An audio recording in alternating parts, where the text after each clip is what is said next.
Hi and welcome, I'm John and this is Unique Wargaming Terrain. Guys, this week we're going to be making, I don't know really what to call it. It's an idea I came up with. Now I'd imagine for games of Dungeons and Dragons it would be something like a mana pool or a pool, a pool of strength. It's basically going to be like not a fountain but something, a pool of water, but it's going to be a sacred area. Okay, so guys, if you're new to the channel, sit back, enjoy, because very simple, crazy but very simple. If you're regular here, guys, I feel the love. Again, sit back and enjoy, and I'll see you in a second.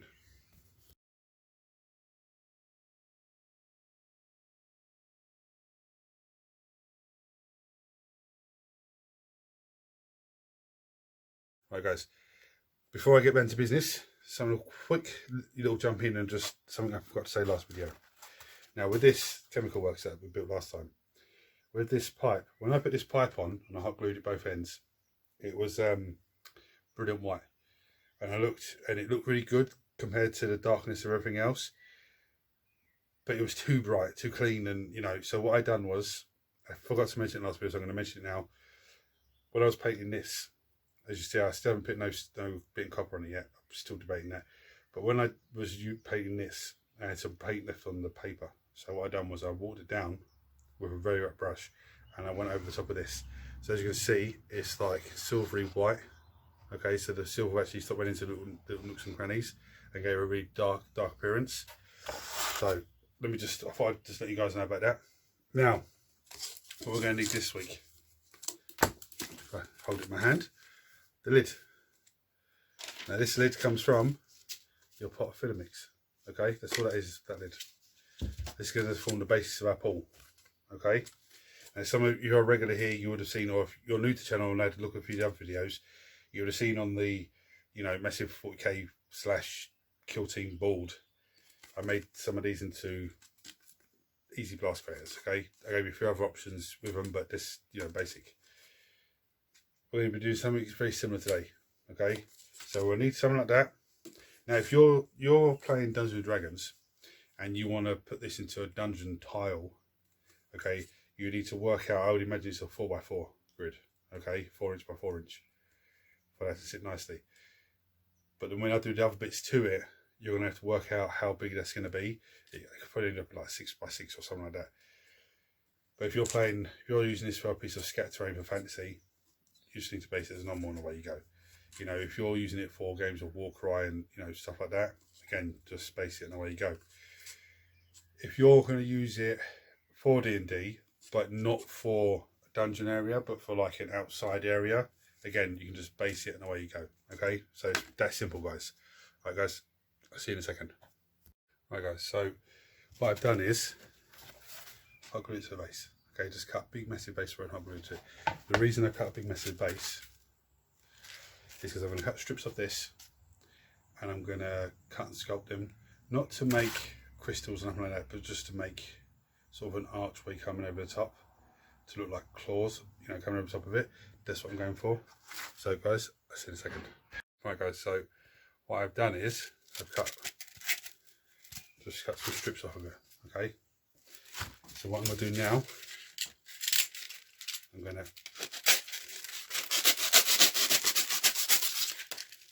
try and cut it like a little triangle. Okay,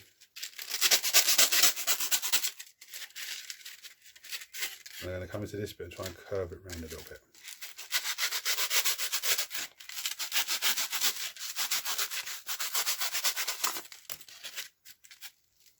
Okay, I'm going to take a bit more off this side because it's a bit.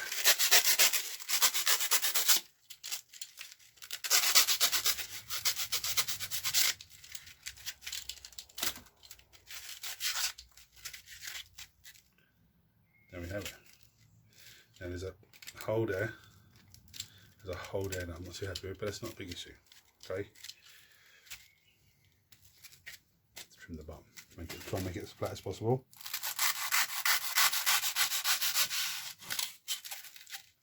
There we go. So that's freestanding now.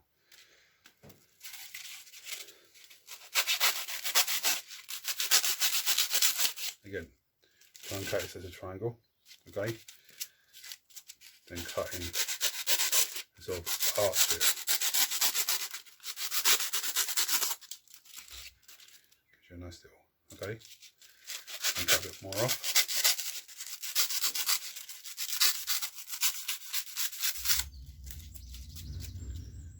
There we go, that's perfect. Again, it's not freestanding, so trim a bit off the bottom.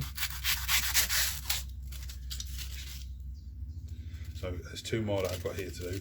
I'm going to do those, and then I'm going to hot glue them down, and I'll come back to you in a second. Right guys, very simple. Now, inside the lid there, I can't tip it too much because it's still wet. I put hot glue, and I've just started in the middle, started making it a round pan. Now it's not going to go perfectly symmetrical. You don't want that. It's going to come out thick and then go skinny, then come out thick and that's what you want. So if you look, you can see that on there. I don't know why that's being picked up because of the light. Yeah, you can see some areas look bigger than others. That's what you want, because when we add some paint to that, and some dry brushing, etc., it's really going to pop. I know you can see the number on the lid. Don't worry about that, because that'll be covered. So all I need to do to this now is Filamix it. Filamix around the edge here of the lid and the base to get rid of that join. Now I could, I'm not going to, but you could cut bricks and put some bricks around the edge there of where the lid meets the base. Okay, you could do if you want to. I'm not going to. The reason I'm not going to, not because it's pain in the ass, it's easy enough to do. Where are we? I've put it too close. So I'm not even gonna, I wasn't doing bricks, and that's where I got the idea from. And then when I put hot glue these down, I was like, oh you idiot, it's too close. So I struggled to get the film mix in there anyway. To try and squeeze a brick in there, it's not gonna work. But you could do bricks, and you could just do it 2 or 3 bricks high, or even 2 bricks high with a little steps going up into it. It's up to you. You know, I'm just showing you something it's quick and simple. So, you know, if you're curious to find out how I got these, chuck a link below, and I'll chuck a comment below, and I'll chuck the link up for you. It's basically a failed experiment, but from that failed experiment, I've actually got loads of uses for it. So I think when I made the crystals, I made an L-shaped template with X20 foam. When I did the boards, I'm going to have the same piece that using the L-shaped template. Okay, so that's an easier way of getting that sort of shape I need. As you can see, I've just cut like this, some wedges there as well. I can easily use that still. Most of this stuff can still be used, so I won't throw none of it away. It'll just be chucked into a vast pile here. So guys, I'm going to get on to a film mix in, and I'll see you in a second. Right guys, so here we are. It's not finished yet, but it's paint number base coat there. There's a neutral grey base coat on there. And what I've done with the purple one here, I've used some Nagaroth Night. Now I'm going to, with this purple in here, what I've done is I took it straight from the pot, watered it down a little bit, and then applied it. The reason for this is it's quite watered down. It's going to start to pull away from the hot glue. So parts of it are going to be dark purple, as you can already see. Like there's some overhead view, some really dark bits, and there's the lighter bits. Okay. So the lighter bit's going to get really translucent. So when I add a second coat to it, it's going to bring that up a little bit, but the darker bit's going to get really dark again. And there's about 3 or 4 colours I'm going to use on the support itself, just to really bring it up. Now, one thing I forgot to mention with these, when you're doing stonework with X20 foam, you're going to have a look, see if I can get close. See all the bubbles? Okay. Now, that's usually okay, because you look at a stone, and there's, my little one has actually a stone in her garden, and it's just pot marked with little holes, so it's fine. But see if we can get in there. See, can you see it in there? Now that's not a big issue, because the size of the gap, I'm actually going to put some clump foliage in there and, like, you know, really seal it up. But there we go. Look, let me try and get a see up there in the corner there. It looks very light. It's not actually light; it's actually grey. But anyway, you see something like that, when you're coming to dry brush, if you dry brush with a screaming skull or a white, what that's going to do is, there we go, that bit there, look, see it? What that's going to do is tie any bits like that in with the rest of the stonework, so it's not noticeable. Now, you can't help things like that because there's, you're not going to get every single one. But if you get the majority of them, it's great. But the little dry brush with the Screaming Skull or the white will just, sort it out. So I'm going to let this dry now, and then I'll get back onto it. See you in a minute, guys. Right, so here we are, guys. I've done a Still Using Drab over burnt umber. I've done the classic, grey, and then Screaming Skull dry brush. Now, I don't need to show you that because I've already shown you that. It's nice and easy. But look at that. That's just that Negra Night. Okay, look at it. That looks amazing. So now what I'm going to do, I'm going to use some Lothlorien blue. I was going to use some Macragge blue first of all. Yeah, I was going to use that and then dry brush with that and then do the lighter blue. But I'm just going to go straight for the lighter blue. I don't feel it needs the Macragge, and then I'm probably going to give it a Screaming Skull dry brush over the top of the blue. Okay, so just wanted to show you that translucent purple there. See, in the middle, it looks really, really light. Okay, guys, I'm going to get back to it. Right, so yeah, I think I rushed it a little bit too far ahead here. There's the middle of it. Okay, see it okay? Now, the reason I feel I rushed too far ahead, I think, I dry brushed it with the Lothlorien blue. It looks fine. But what I should have probably done is on a wet dry brush, as in wet the brush and then dry brushed it on. Because I've lost the translucentness from the purple. Which, it's not a big issue. And then I went into the Screaming Skulls.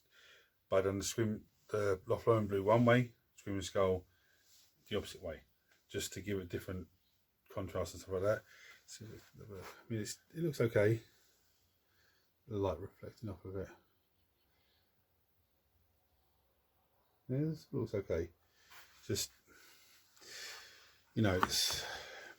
I mean, I could have gone with a water effects and done that, and then painted it all up, or painted it first and then water effects. I just wanted to try and use a hot glue to try and do it. So, to me, it's okay. Just playing a game with that, no problems with that. I'm not as excited for this as I am for, the balls that you still see in the background there. I'm still on a high on a buzz from that, but this, to me, this is still a good piece. Nice, quick, cheap and easy. Obviously, you guys could come along, see what I'm doing and go, okay, I'm going to follow him up to this point, and then I'm going to do this, which is different. And I'll do this is different. Okay, so what I'm going to do now, there's a couple of holes in there that are a bit moody. So I'm going to use the kids' PVA glue. And I'm going to put it onto a plate. It's a paper plate. Let's put a nice little amount on that. Now, because it's in some vertical surfaces and horizontal surfaces and stuff, I'm using a bit of card to scoop some on and whack it in. Okay, now, we're not going to get it all in perfectly, so what we're going to do is put some in, get everywhere else as well. Get up so you can see it. Some in there, because I've got some clump foliage that I'm going to push into it. Okay, so what I do now, get some clump foliage. This is underbush dark green. As always, put some in the lid. Come out.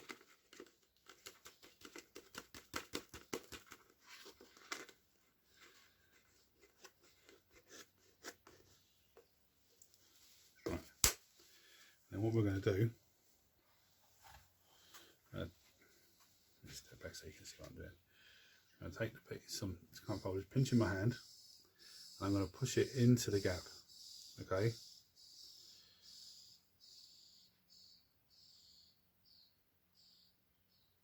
Sort of say I've packed the gap. Then what I'm going to do, I'm going to get some PVA glue on the stick, and I'm going to drizzle it. Try to drizzle it into it. Come on, there we go. Just drizzle it into it. Doesn't matter if I get, no, I've got some clump foliage on the stick. Doesn't matter. So you can start trying to push it in there like you know, like as if you're buttering a piece of bread.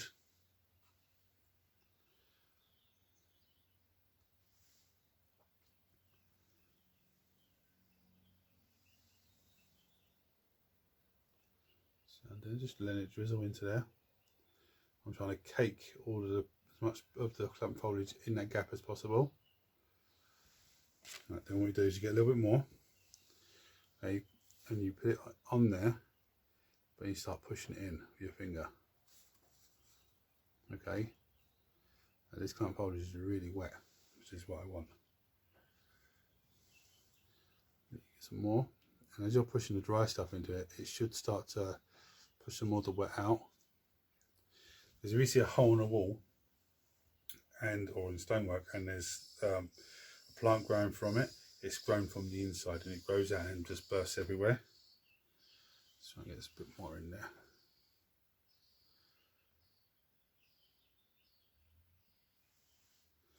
Right, you see let's plug that gap, nice. Now there was a few other little horrible ones. That's not too bad, but we're going to do a bit of plant foliage on that anyway.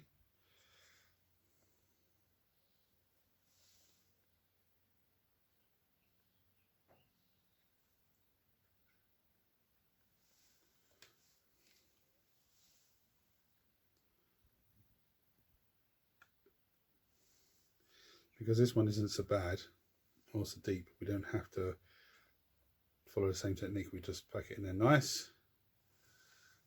Voila. Okay. Now there's another nice horrible one on that side. Let's get into that one and get that one nice.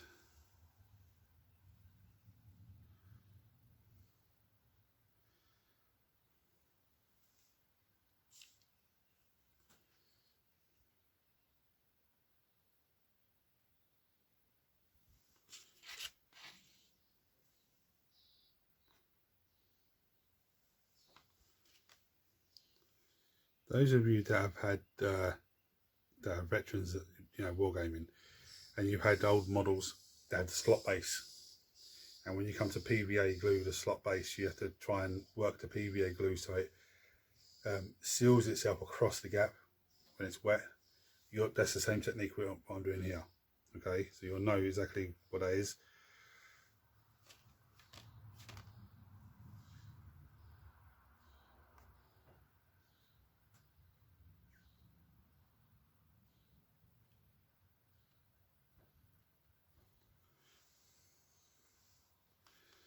Right, because I've tipped it, that hole actually comes from the other side.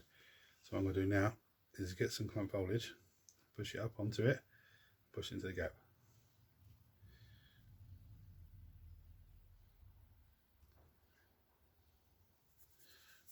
Right, what I'm going to show you now is how to get a nice little bit of moss. So we get a bit of glue, and run it along like this. See that?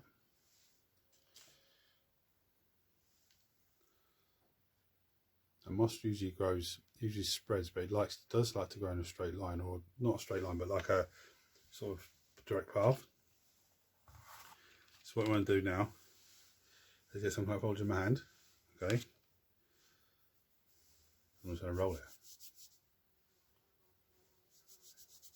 Keep rolling it on the palm of my hand. If it breaks off, just put it back together and keep rolling it. And what you're going to do is you're knitting it together. And we have something like this, okay? I don't know if you can see that too well. Now I'm going to do is put that on, and as I'm putting it on, I want to start patting it into place, okay? There's a few little bits that's not long enough, so I'm going to add a few more little bits, again pat it in.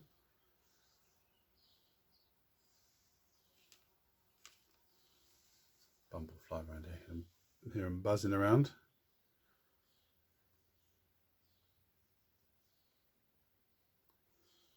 Now I've got it into place, I'm going to start pushing it in a little bit harder.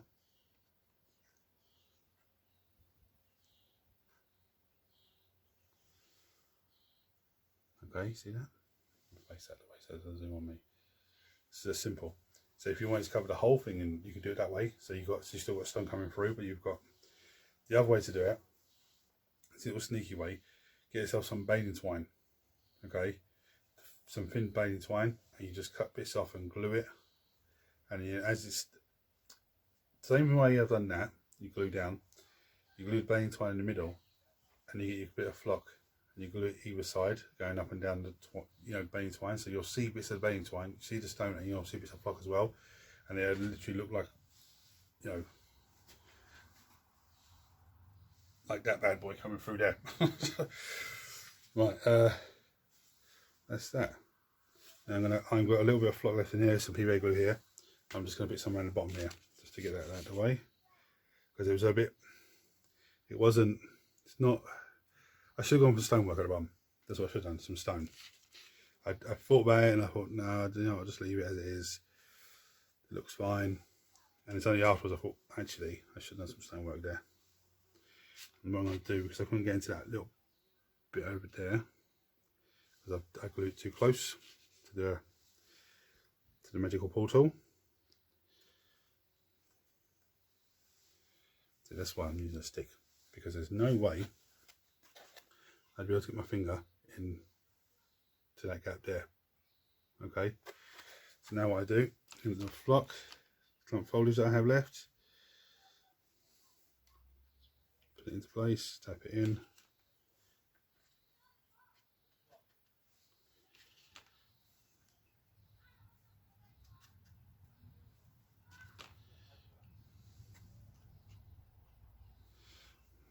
Right, so I can't get into that little spot, so I'm going to use a dry end of this just to push it into place.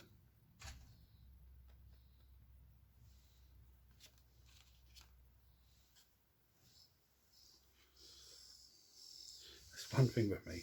I'll make some crazy idea, and my hands are too big to get into the location I need to get into.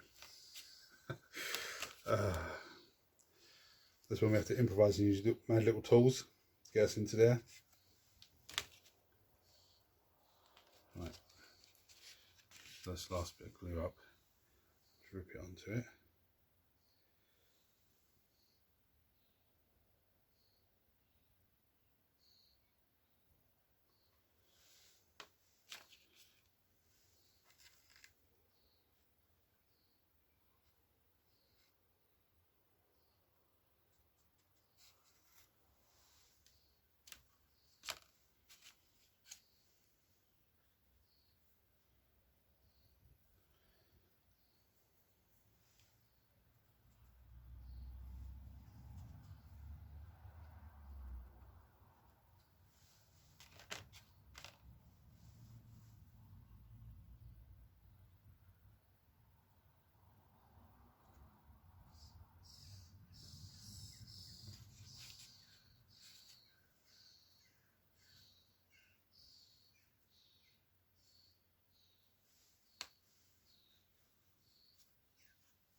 Right, there's a bit of flock around it.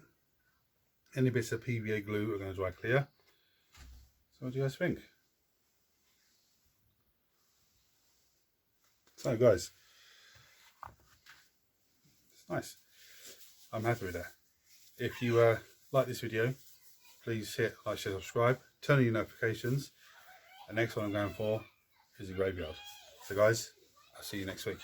Take it easy.